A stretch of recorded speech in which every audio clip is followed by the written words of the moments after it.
You're listening to Keeping It Rosy with Frank Rose and friends.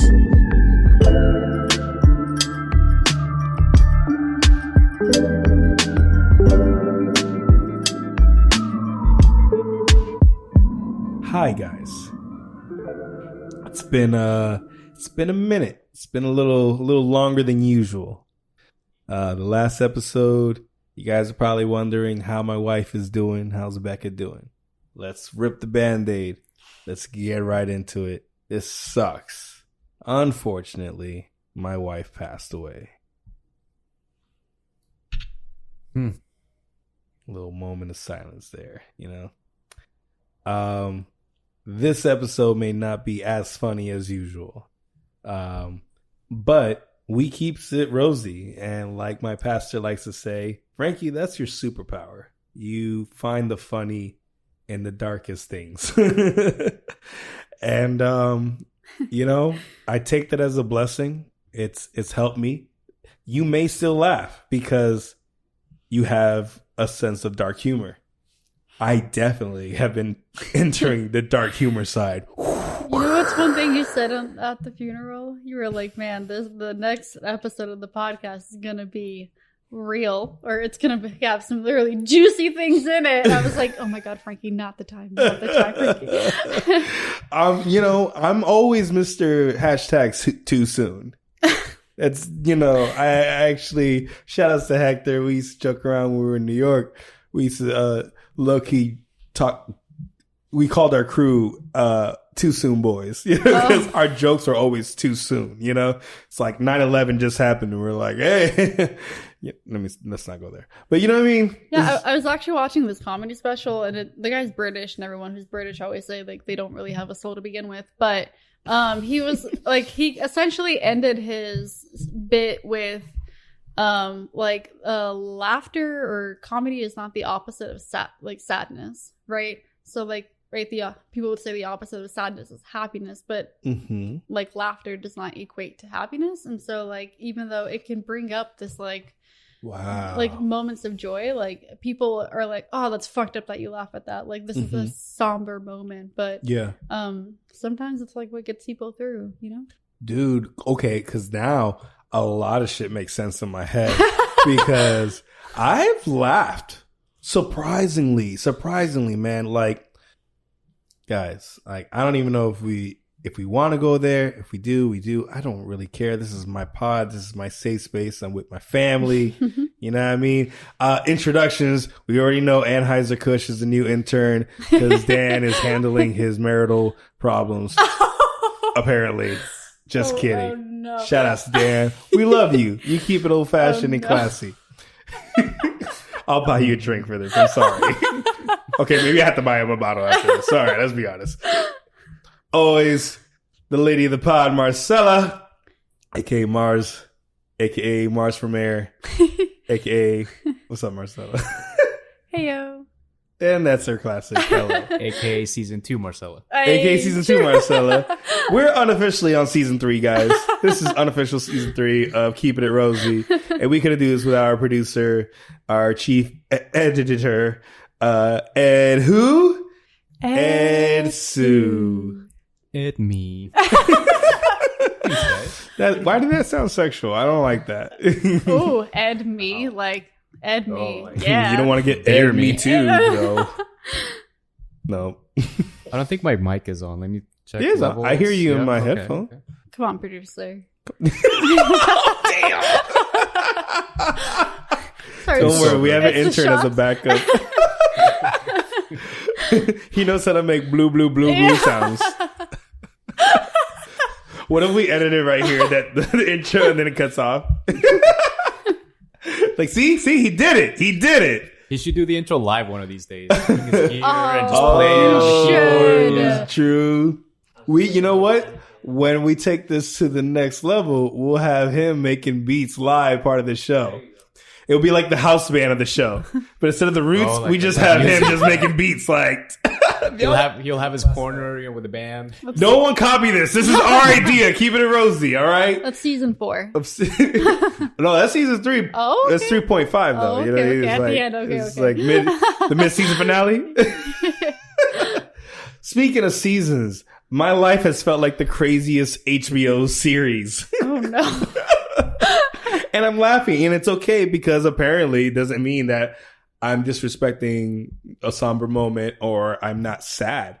I've literally laughed in my sadness, and I didn't think I would laugh again. I really didn't think I would. I thought the day that Becca died was like, whoop, Rebekkah Joy, there's my joy. Goodbye. You know, but surprisingly, I've had moments, man. I've had friends, you know, shout outs to my friends, to my family, you guys. Shout outs to, you know, Peter, who flew down from New York. Gio flew from LA. Xavier, who flew from Atlanta just to be there for me. And Damn, that's beautiful. yeah, look, this sounds like a brag, but I'm really blessed with an amazing community of friends and family. Well, it speaks to you and who you are as a person too. I never thought of it that way. Yeah. Never. It was never like my intention of like, yo, let me build this so in case, Just in case. shit goes down, I got backup. You know what I mean? Yeah. But I'm grateful. I like, it's like karma. Like, yo, what you sow is what you reap. And apparently, like, I sowed a lot of good things. You know, with Becca, we sowed a lot in a lot of people's lives that we didn't realize, you know? And everyone's coming out and saying, we got you, we got you, we got you. Like, people donated to me so I didn't have to go to work. Because if I don't go to work, like, I can't pay home bills or the hospital bills. But if I go to work, then Becca's in the hospital by herself. And I was like freaking out about that. And I think I was talking to my sister-in-law, Vic, and she was like, okay. Like, that's all she said was okay. She posted in our like support group that like, yo, here's Frankie's Venmo if you want to help him out so he doesn't have to go to work. And then it was just like, what? You know, and I was just like, yo, there's I know, and in a time where the world's so divided, in a time where there's so much shit on the news, and like, in a time where it feels like the end of days, like, there's still good people out there, and there's still people, whether they donated like $1 or they donated like hundreds of dollars. I'm like, whoa, hey, do I gotta suck your dick after this? Like, yo, I don't know. I don't want to do that. Like, it's cool, man. It's cool. You don't have to donate. Like, you don't have to, you know. And hey, if this is your first time listening to the podcast, like, yo, we have problematic humor, and you know, Welcome. there may be some cursing, you know, and some growling. Mr. Banks, shout out. You know what? We didn't introduce Mr. Banks. Oh, that's right. Mr. Dog, aka Banksy. This is Ed Sue's really cute puppy, I guess. I don't know if cute's the word anymore. Where's his snacks? Give him a snack. Damn. Banksy, come here. You good, bro? He's mad about something. You know what it is? I'm mad too, bro. I'm mad too. I've been mad. I've been sad. I've been happy. I've been just all over the place. And my therapist said it. Shout out to my therapist. Shout out to therapy. If you go to therapy, woo, ain't nothing wrong with that. Yo, my therapist says grief is not linear. And I know that's like apparently like a common sense thing. Like, yeah, dude, it's not linear. But for some reason in my mind, I had a plan. You know, I was like, all right, week 1, cry all week. Oh, no. Week 2, get really angry and join a boxing ring, or hey, go to Sam's house and hit the bag. You know, week 3, be numb. I don't know why, just be numb. Smoke a bunch of weed and do yoga a whole week and figure things out. Week 4, like I had like this, and then I can go back to work and be A-okay and, you know, live my life. No, buddy, no. This is something that is going to be part of you for the rest of your life. It's like, all right, you got an injury and now you have to learn to like, I don't know, walk with it, or if it's a scar or whatever. You know, I just want to like deal with it at the same time. I don't want to ignore it. It's a weird place. It's a place where I'm like, I want to face my fears. Not feels, my feelings or my feels, as the Zoomers say. I want to face my feels. I want to live in it. I want to cry in it. I want to embrace it, and I want to respect it, so that 7 years from now, I'm not like, oh, where did this issue come from? Yeah. You know? Oh, I never dealt with it. Oh, I kept, just brushing it under the rug. But at the same time, facing it is hard, fam. Ooh, it gets hard. There are, like, for example, I joke around, I call it self-torture. Like, I torture myself. And I'll pick up her phone and go through pictures. Or I'll go to her Instagram and go through posts. And it's like, what are you doing? You know you're going to lose it. Like, and I still do it because I fucking miss her. You know what I mean? Like, let's be fucking real. I miss her. Before I disconnected it, I finally disconnected it, but I recorded it so I can hear it again and again and again, like a weirdo in my car, calling her phone just to hear her voicemail. Just to hear the voicemail. And the voicemail is all professional. It's runway events, blah, blah, blah. And I don't give a shit. It's her voice. You know what I mean? Like, I'm in a season where I just want to be real. I always want it to be real. I always want to be transparent, and I always want to be vulnerable. I hate fake people. I'm not a big fan of fake things. I like authenticity. I can't even say it right, but Authenticity. And I authentically say it wrong. That's how authentically I am. And that's us. That's keeping it rosy right here. You know what I mean? It's like you find the funny in everyday life. You find the funny in the observation. You make the conscious choice of like, yes, I'm going to be sad, but I'm not going to stay here forever. That was one of Becca's quotes. I need a day. I'm sad today. I'm really upset. I need to just be upset here. Tomorrow, I'll be good. That was her thing. So no, the joke has always been now, it's like wearing bracelets that say WWBD. What would Becca do? You know what I mean? I may or may not cry. Who knows? Like this is this is the longest intro I've ever done to Keep It a Rosy episode. I don't even know what number this is. I'm so professional. Fill in the blank. That's the name of the episode. Fill in the blank. No, this is why we need Dan. That's what happens when you don't have an intern. Exactly. Shout outs to Hugo. He couldn't be here. This was kind of last minute. Everybody's been waiting on me, respecting my time, saying like, whenever you're ready. Because you're going on a world tour, like next week. Well, you've been on a world tour. You went to the Super Bowl, like not in the stadium, but to Tampa. Bro, I went to Tampa. That was scary. Oh, it's episode 40. It's episode 40. Wow. We're 40 years old. We've seen things. No, I'm just kidding. That's not how it works. We're 40 days old. Oh, man.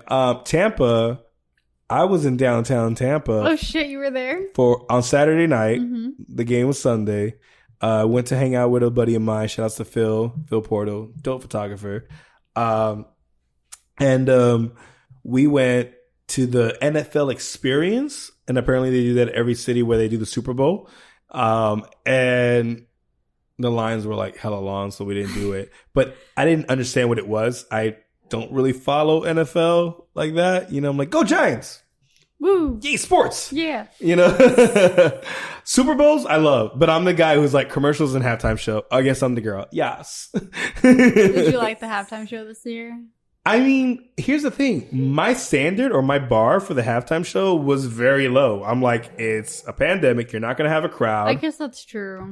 And then I just found out that The Weeknd is performing. That sounds last minute. But then it's also, they're really pushing the whole racial injustice thing. Like all of a sudden now they're cool with Black Lives Matter or movement. Did they all the commercials? They were addressing it as much as they could. Okay. Like, and I feel like Kaepernick was like, really? Now? Oh, shit. Oh, yeah. Now? Oh, okay. Yeah. But before, I was the bad guy. Yeah. But now we're, okay. Now we're good. Okay. Now we're cool. It's like when you see your ex doing a thing that she said she would never do. Like, Oh, so now you like salsa. That I bitch. see you at the salsa club. Every time I wanted you to go to salsa with me, you wouldn't. But now that you're with Jose, you know, now you're salsa dancing. Yo, fuck you. No, just kidding. I was underwhelmed though. I know everyone's been shitting on it, but I really was. I was underwhelmed. You put so much money into that too. Oh really? Apparently, he puts his own money. You have to pay. You have to pay to perform. No, you don't. The Yeah. Super Bowl, no. Or the label or whatever, the company. The Like, Super Bowl pays for everything.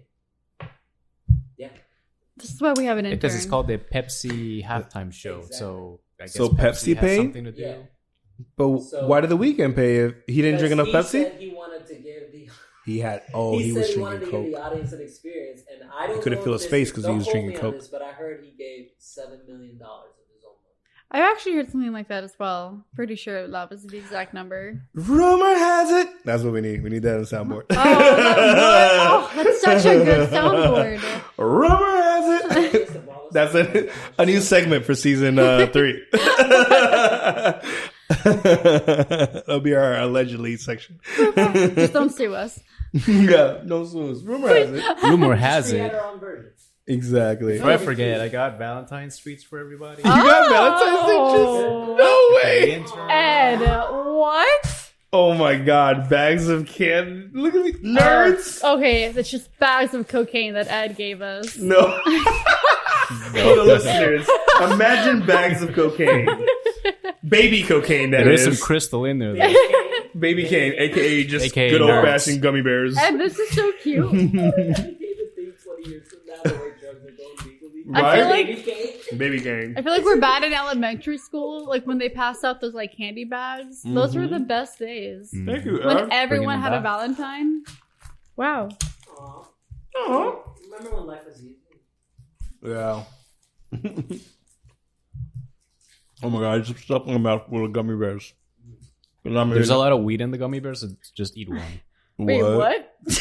I was like about to like. Oh my god, I'm gonna throw it up.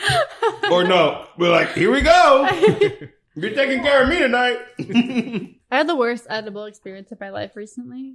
I think I was telling Ed about this. What? Yeah. No, it was like the worst. It was homemade Okay. by Martini. And you know, like when people like make the joke like you like take too many edibles and you're just like straight up vibing. I thought I was gonna die. I was like going to tell Martin to call the paramedics because I was going to forget how to breathe.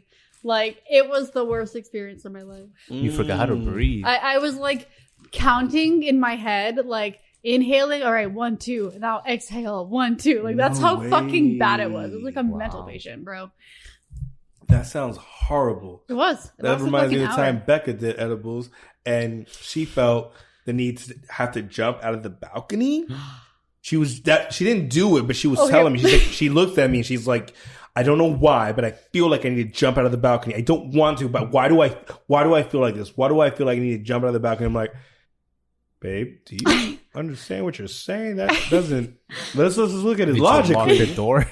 Yeah, no, I did, but I was like, that doesn't. Baby, what good would that do though? Like, let's talk about this. Let's break this down here. I'm trying to talk her down, and then like, of course, my high is gone, and I'm just like, Yeah.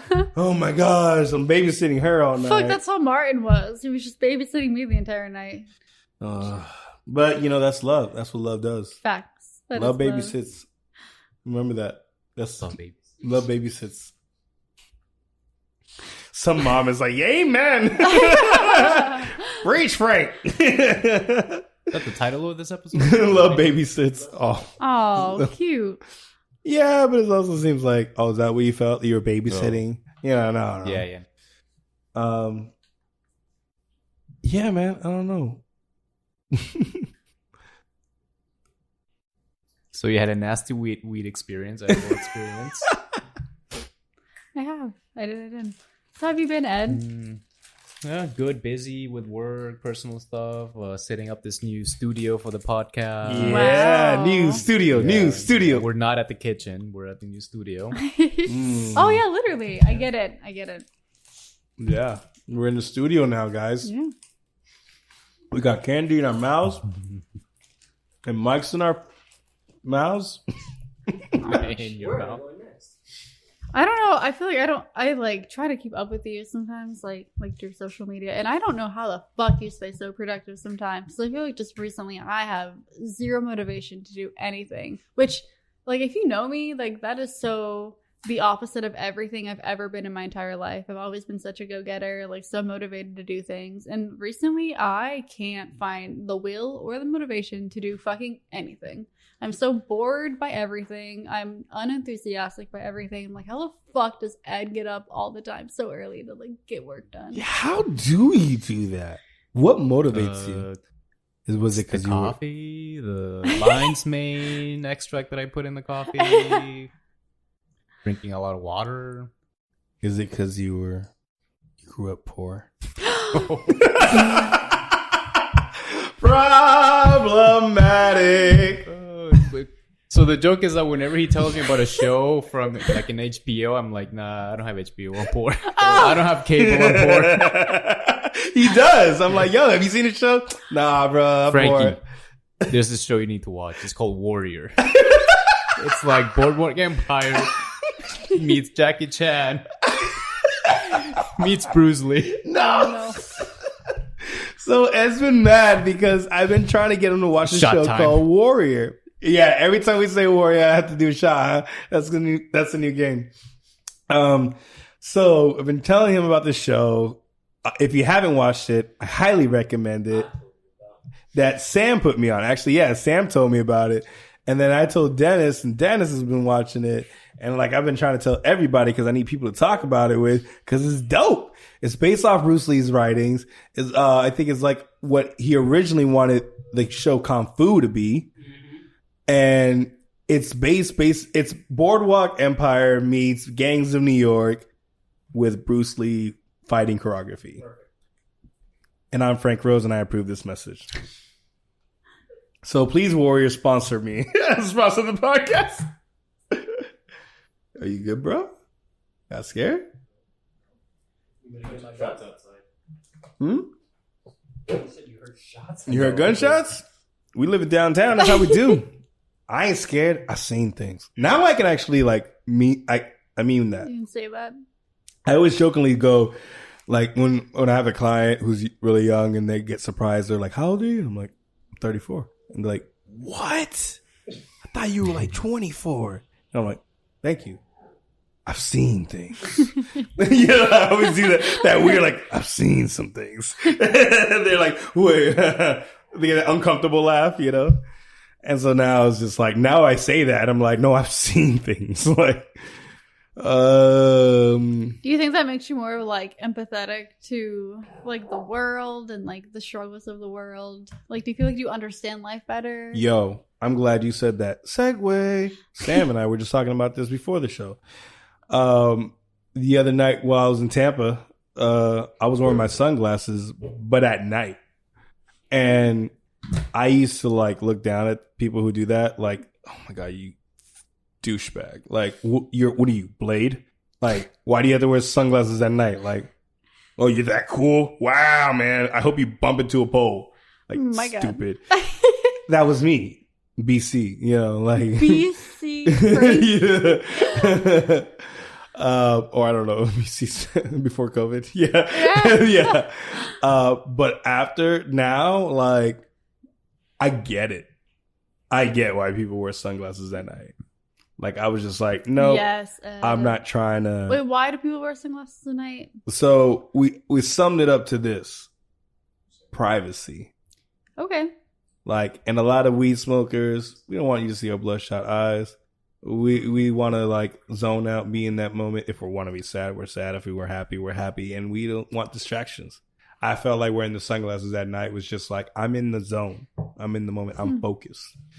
And I finally get jazz from Fresh Prince.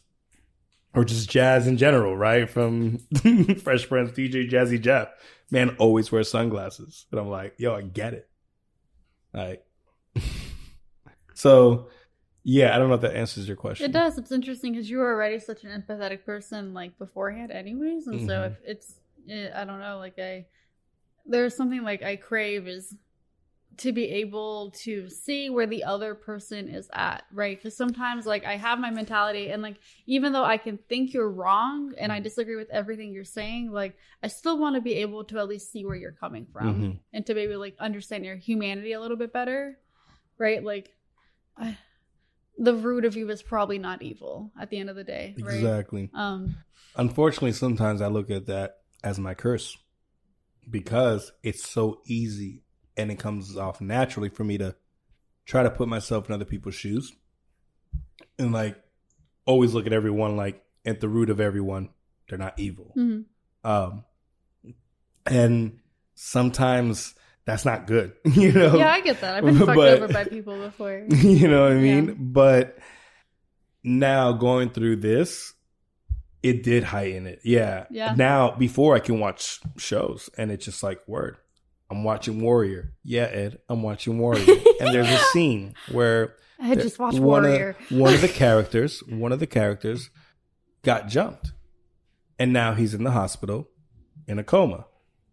And his friend has been staying by his side, by the bed. And the wife comes, like, why don't you come home, get some rest, say hi to the kids. He said, no, I got to stay. She's like, why? She's like, he's got nobody here. And I don't want him to wake up without anybody here.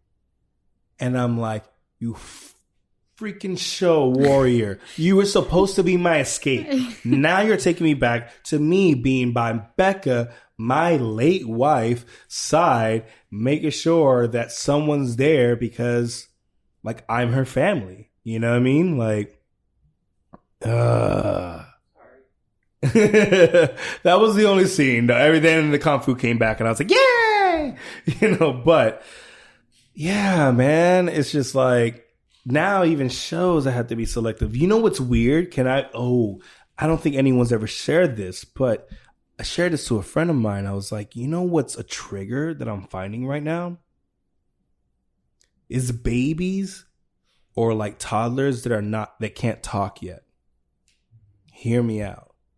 When Becca was on the ventilator, she wasn't able to talk, but she was able to communicate. It was almost like she had to learn to recommunicate. She learned to write again on a dry erase board. She learned how to use the iPad to like FaceTime me and stuff. And we had to read lips and, you know, play Pictionary, Hangman, or charades to communicate. And when we did, or she was doing PT, physical therapy. So when she got her upper body strength and her arm strength and she did something, it was, yay, good job, baby. You're killing it. You're doing so good. That's right, baby. Oh my God. There you go. And I'm like that moment where the baby understands you. And yeah, she's my baby. She's not a baby, but she's my baby. You know what I mean? And when I hang with my niece, you know, who's a toddler, and she like, understood something, or we communicated, even though she's not talking, and we're laughing, we're smiling together. It brings me back. It's a trigger. And now I have to be weird and be like, oh, you have kids? Are they talking? Cool, they can come over. If they're not talking yet, I'm not ready. Like, what is that? That's so weird. I don't know if I've never heard that before, but maybe that goes with my personal trauma. Yo, that's the first time I said that. This is my trauma. I'm a 34-year-old widower. I learned that it's widower if you're a guy and widow if you're a woman. I did not know that. According to Google. I just wanted to make sure I was saying it right. I'm a widower. It's weird, bro. I had plans to get rocking chairs, matching rocking chairs. I had plans that we were going to... the most Frankie thing I've ever heard. Yeah, we were going to have matching rocking chairs and retire in a beach town and have a tiki bar that we entertain tourists. We were that local old folks. That was the end game. Real, you know, like that's what we always said. We had plans to go to Europe, plans to move to New York for a year, plans to move to LA, hopefully forever, because I want to be in Southern California because the weather is awesome. But right now, Southern California does not sound like fun. Everything's shut down, locked down. Like, Stay in Florida, fam. Well, hopefully you don't get the virus, because Tampa was like half of the population outside was wearing masks and half weren't. I hope that the people who weren't wearing masks were doctors who got the vaccine, but I also doubt it. Probably not, because they were like, I'm on vacation. I heard that a lot. I saw those pictures. And those chicks were dressed to catch a baller. Good for them. They were like, I'm going to get my ticket out. I'm going to get my ticket out. How you going to get your ticket out? By whipping these old titties out. By whipping these old titties out. And I was like, Respect. Oh, lady, I'm not a baller. Oh. I'm only on episode 40. I don't have a lot of episodes yet. Come back to me when I'm in episode 440. Hopefully, the money will finally pile up. Look at me with my pinky out being fancy. So fancy. Shout outs to Ed and Cocktail Pantry Search. Deconstruct the drinks, making sure the drinks are good and flowing. That's how we do. We sponsors in the middle. There's this thing Dwight Eisenhower said. He said, plans are useless, but planning is essential. The irony. So I just find it interesting because in a way, it just tells you to just embrace and make the best of what you have now, because you never know, what's going to happen tomorrow or in a week or so. So you plan accordingly, but whatever your plan is, it may or may not happen. Life will give you a curveball. Something else might happen. You might have to detour or adjust course, or your journey will end, or so many things can happen. So many variables can happen. So it kind of just plays into, not some cliche, but living in the moment and don't leave anything for tomorrow. Tell your loved ones you love them. Don't wait till tomorrow. It's so true. I know it's cliche for me to be the guy who be like, hey, man, so true. Hallelujah. But, man, that was when she was, it's before she passed, when she was just like in that like coma state, and her not being able to communicate. Oh, I was like, I remember I talked to my boy Pedro. Shout out to Pedro Latorre, like good friend of mine. He couldn't make it to the funeral because like he was moving to Nashville from LA, and his wife is like 6 months pregnant, and they got a toddler, like another. So he felt so bad. I was like, buddy, your family, don't worry about it. Like we're zooming it, or not zooming it, but we did a live video. Don't worry about it. Don't worry. But I remember like hitting him up, and he likes to use Marco Polo app. I don't know if you ever use that. Yep. He's like the only person I talk to on Marco Polo. What is Marco Polo? So Marco Polo is like walkie-talkie, but videos. Oh, okay. So I do a video. I'm like, hey, Marcella, what's up? So today was cool. I kind of burned my eggs, but I don't know. I hope you're having a better day. Tell me all about it. Bye. And then when you get a chance, you give me a video back. That's so cute. Okay. No, just kidding. Ain't nothing wrong with that. Disclaimers. Nothing wrong with that. It's a joke. Because Ed always said, hey, so what's wrong with that, though? Nothing wrong. Nothing wrong. Nothing wrong.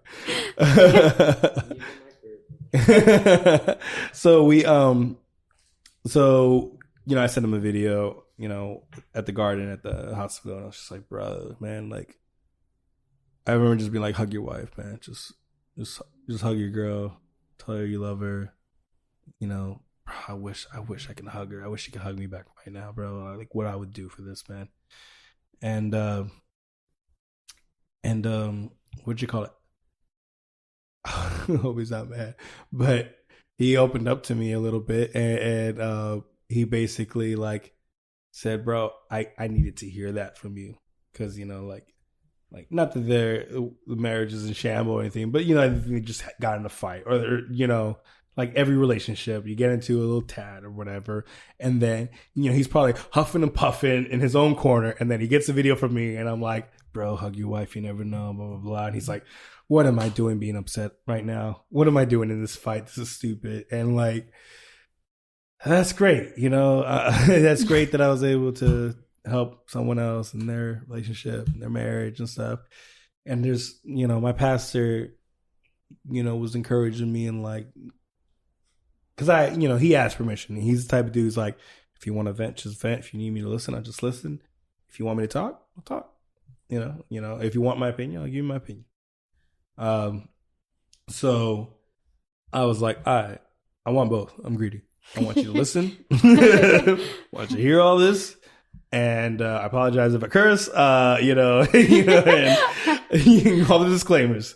I'm going to keep it real. I mean, no offense in all the things I'm about to say. I got no beef with you, got no beef with the church. I got beef with God. And here he goes, and he heard me out. And he heard me, he didn't interrupt me. He didn't judge me. He didn't make me feel like worse than or whatever. But, and then it was like, I want to hear your thoughts, and, one of the thoughts that he shared that like, it was good, but it also like, it's like, the people who have come to him and be like, man, Becca inspired us this way, or, hearing Frankie speak at the funeral, made me look back at my family this way and blah, blah, blah. And, that's great. Great for you. Great for them. And I'm happy. I'm happy for all the people who are, hashtag Rebekkah Joy. And we want to be more like her and love people like the way she did. And I'm mad at God, man. I'll be real. It's like, why did I have to go through that for you to come? Like, I totally get that. I feel like it's like one of my biggest problems with like the church and like disclaimer, like I grew up in the church. And it was like, you can always see God in the bad situations, or like every situation can bring glory to God. But I'm like, fuck, like this, like that just like I hate. How do I glorify this? And not only that, but my big thing was I hated when people try to like give an explanation for something that we don't really have an explanation for, right? Like people would say like, oh, like why did God like save this person's mom but not my mom? Like, oh, God had a plan for that mom, but like not my mom. Like, yeah, what makes my mom less than? Yeah, so I hate like sometimes what makes my wife less than? Right, like I just hate that. Or not even. What made her the sacrifice? Yeah, exactly. Like right? why? And, and she, I remember her saying that. I'm like, I'm quoting her. The idea of like, maybe God's allowing you to go through this so that you can help others in the future. Oh man, right? That's hard. And she was like, "Cool, that's nice." Wait, did someone tell her that? Well, it's brought up in our culture and our religion. Yeah, it's kind of like a coping mechanism in that sense of just like everything. Why? And here's the worst thing. Oh my God, people who are listening right now, if you take anything away, don't ever tell somebody after they lost somebody, everything happens for a reason.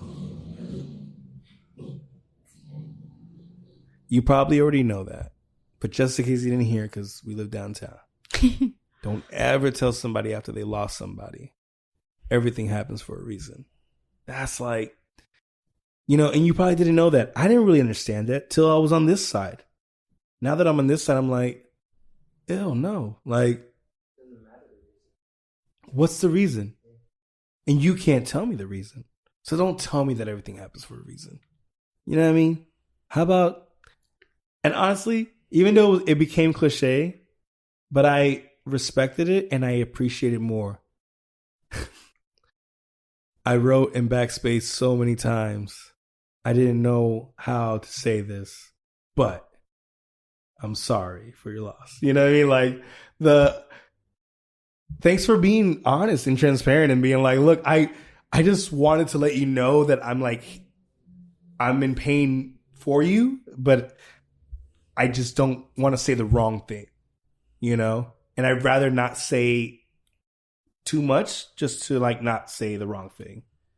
And like I appreciated that more, and like not that I got too many of that. I didn't get too many of like everything happens for a reason, but that's just something that I've heard, and like people were like, yo, be prepared. Like people might say that to you, so don't get upset. And I was like, what? Or the other thing that was like, actually, my mother-in-law warned me about this. It could be from the people you least expect, and they'll say, maybe not now, the season I'm in, because it's only been like maybe a month. Shit, fuck. What was the other saying? It was not everything happens for a reason, but the other one was, I lost it. Damn, that's what happens when you smoke weed. Anyways, If it comes back to me, it comes So what back other stuff, like for people, what are some things that people said that made you feel good? Like what should people say? What do you suggest people as far as how to extend condolences? What words? You know, honestly, like, this sounds messed up. Nothing you gonna say is gonna make me feel better. I don't know. Maybe. You know what? Maybe actually does help. A story of her. A nice story or a memory of her. When I'm ready to read it, it helps.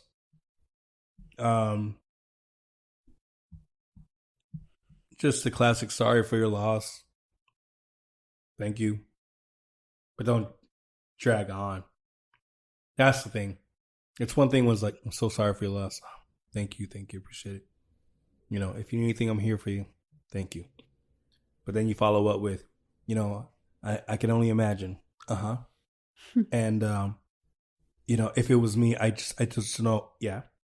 And I just want you to know, like, if you need anything, yeah, you said that. You know, and they get all emotional and choked up. I'm like, lady, I'm trying to finish this haircut. That happened to me yesterday. Oh no. I'm at my new studio. Some lady. Congrats, by the way. Thank you. It's a beautiful studio, by the way. Oh, is it? Yeah. Oh, nice Frankie. studio, yeah. Shout out to Dennis and Stephanie Merrill of the Crow Ninjas. You know, they had an extra chair in the studio. We were meaning to move in together. Like, we were going to open a salon pre-COVID, and then COVID happened, and we didn't sign. Yeah. So that was good.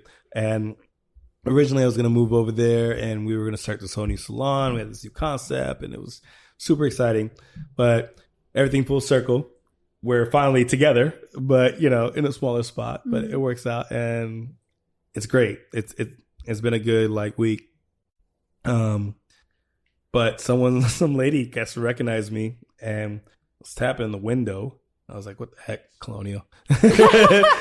And so she's trying to talk to me. And I'm like, I literally got to the window. I was like, I can't hear you. Window. You want to try to go around? Like, did you know her? Front door. No. Oh, okay. But apparently she knew me. She was fast. She came to my door to get him in. And I was like, damn, we need security. But it was early in the day, so the doors weren't locked. So was she wearing a mask? Yeah, I mean, no, wait, was she? Yeah, she was wearing the mask, but the mask that, like, no, you know what? She was wearing the mask, and then she kept bringing it down to talk. Like, fam, the mask is to protect you from talk. Why are you bringing the mask down to talk to me? Oh my god! Put the lady, you're doing it backwards, and I'm just like kind of doing the back away thing, wear my mask on, like, senora, and she was like, hi, yeah, Frankie, you're Frankie, yeah. And I was like, yeah. She's like, I've been trying to get a hold of your mom. She used to do my hair, and I lost her contact, and I saw you here. Does she work here? I was like, no, she doesn't work here. And she was like, oh, okay.